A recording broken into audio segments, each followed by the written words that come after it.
Hey, before we get started, if stories like this one hit close to home, go ahead and subscribe right now. I promise you want to stay until the end of this one. I was 58 years old, standing in my own front hallway in Houston, Texas, holding 2 bags of groceries, when my wife of 19 years looked me in the eye and told me our marriage was over.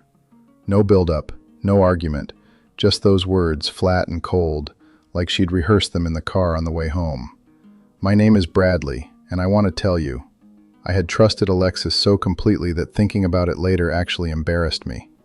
For the past 4 weeks, something had been off.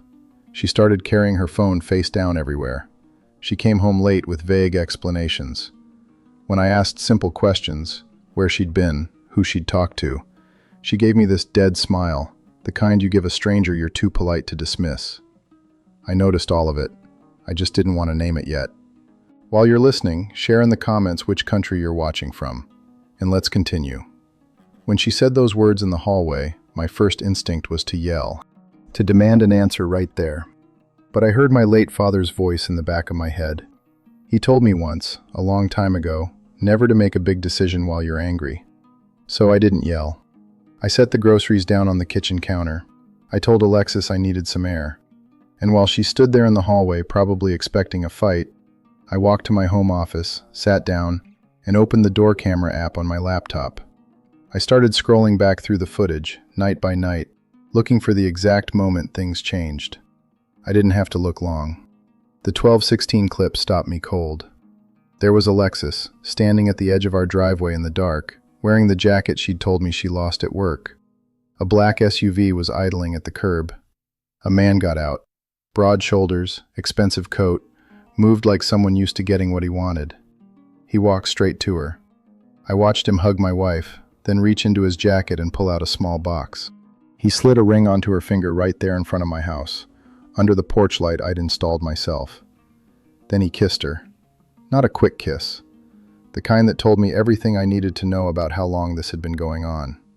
Alexis pulled back suddenly. She whispered something. I could read her lips enough to catch my name. Then she grabbed his arm and they both moved toward the SUV. She never looked back at the house once. But I noticed something else.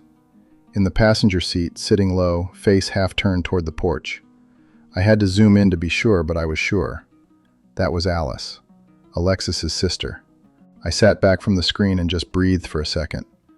Alice had been in our house for Sunday dinners. She'd hugged me at Christmas, and she was sitting in that car, watching my front porch, acting as lookout while her sister got a ring from another man in my driveway. I ran the plate. It took me 2 days through a contact I still had from an old business deal. The SUV came back registered to a company owned by a man named Mason Calder. Wealthy. Married. Saved in Alexis's phone as a single letter. M. I didn't say a word to Alexis. I just started paying closer attention. 3 days after I found the footage, Alexis came home and went straight to the shower. I moved fast. I went through her coat, the same one from the video, and found a folded receipt tucked into the inner pocket. A hotel. Cash payment. 2 nights. The dates matched 2 weekends she'd told me she was staying with Alice to help her move. I put the receipt back exactly where I found it. Her phone was still locked, but she'd left her laptop open on the kitchen table. I didn't need long.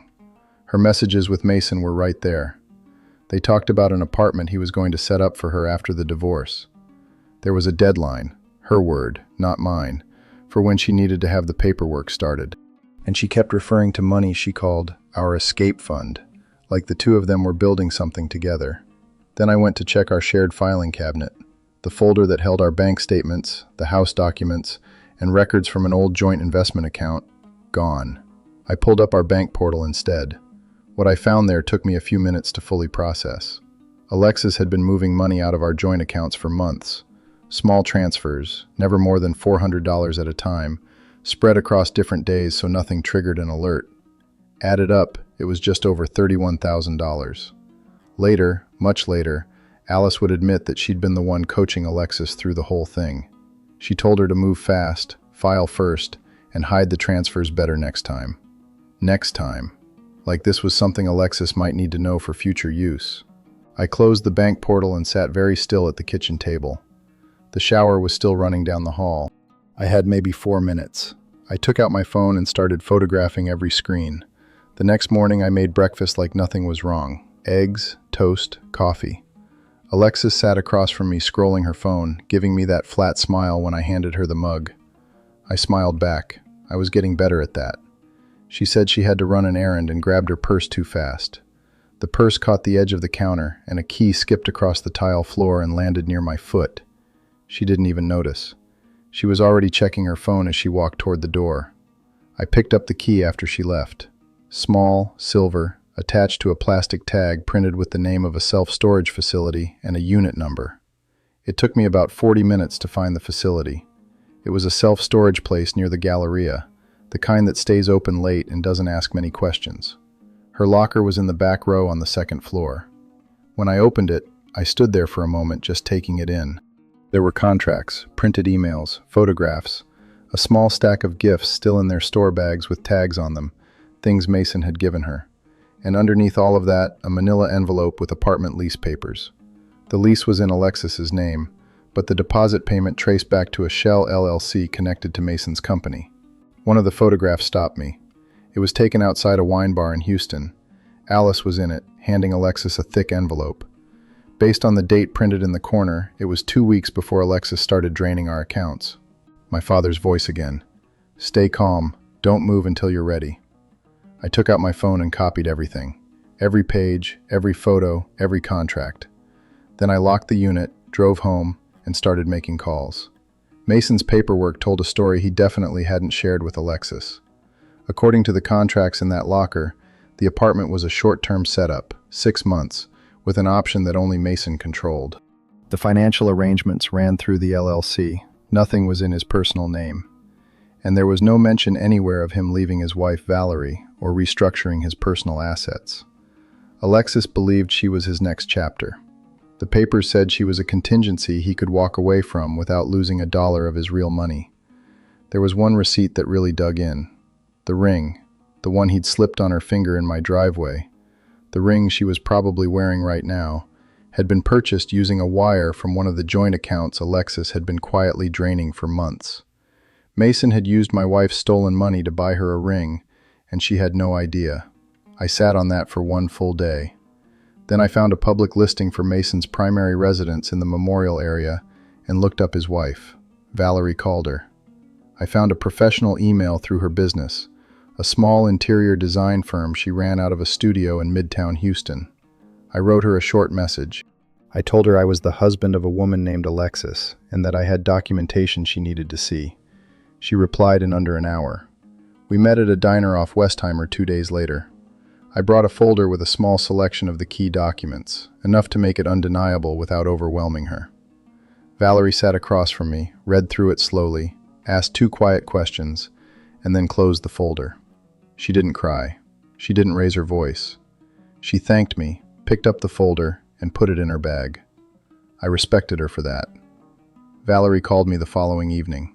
She'd gone through everything, she said, and she wasn't surprised. Mason had done something similar 6 years earlier with a woman from his office. Quieter situation, paid off fast, never reached a courtroom. She had suspected something was happening again for months but had nothing concrete. What I'd handed her gave her the names, the timeline, and the paper trail. She also sent me something I hadn't expected. Screenshots of Mason's private messages that she'd pulled from a shared cloud backup he'd forgotten to disable. In those messages, Mason had discussed moving money through the same LLC for years, not just his personal affairs, but his business ones. There were references to contracts that didn't match public filings, payments routed in ways that raised serious flags. I wasn't going to turn this into a public spectacle. That wasn't the goal. But I did have a contact, a former colleague who'd moved into financial investigations, and I passed him the documents, including the material Valerie shared. My contact said they'd already had preliminary interest in Mason's company from another direction. What I gave them provided what they needed: specific names, dated transactions, and account numbers. I didn't tell Alexis any of this. I didn't need to. She was busy checking her phone, planning a future that existed mostly in her own imagination. Greed had her staring so hard at what she thought she was about to get that she stopped noticing anything around her. 7 days after I met Valerie at the diner, Mason Calder was approached by federal investigators at a charity breakfast downtown. There were cameras outside because there always are at those events. The photographs made 2 local news sites by that afternoon. I saw them while I was sitting in my kitchen drinking coffee. I finished the cup, rinsed it, and set it on the counter. Alexis came home that evening looking like she hadn't breathed right in hours. Her face was pale, her jaw tight. Her phone buzzed constantly and she kept silencing it. I knew without asking that Alice was calling, probably in full panic, trying to figure out how much had unraveled and how fast. She tried reaching Mason. I could tell by the way she kept staring at the screen and then setting the phone face down. No answer. Because Mason had much bigger problems than a woman he'd made quiet promises to. I poured 2 glasses of water, set one in front of her, and sat down across from her at the kitchen table. I didn't say anything. I just waited. Sometimes silence does more than any question. She broke inside of 3 minutes. She told me she had cheated. She said it plainly, without the soft language people usually reach for. She told me she had been moving money out of our accounts to build something with Mason, that she had believed he was leaving Valerie, that she had been convinced they were going to build a real life together somewhere outside of Houston. She said Alice had helped her plan it because Alice thought I had held Alexis back for years. Then she told me she was sorry, and I could hear that she meant it, which honestly made it harder in a different way. I told her I already knew all of it. I told her about the camera footage, the hotel receipt, the locker, the bank records, the conversation with Valerie. I didn't say it to humiliate her. I said it because she needed to understand the full shape of what had happened, including the part where Mason had bought her ring with money she stole from our joint account. She went very quiet after that. Valerie had already filed for divorce by then and locked Mason out of the house. His attorney was dealing with the federal inquiry, which had moved quickly once investigators had the documents I'd provided. As for our situation, we had a prenuptial agreement from the early years, back when Alexis had more debt than I did, and we'd both thought it was the smart move. The prenup had a clause about financial misconduct during the marriage. Between the documented transfers and the paper trail I'd assembled, the house stayed mine.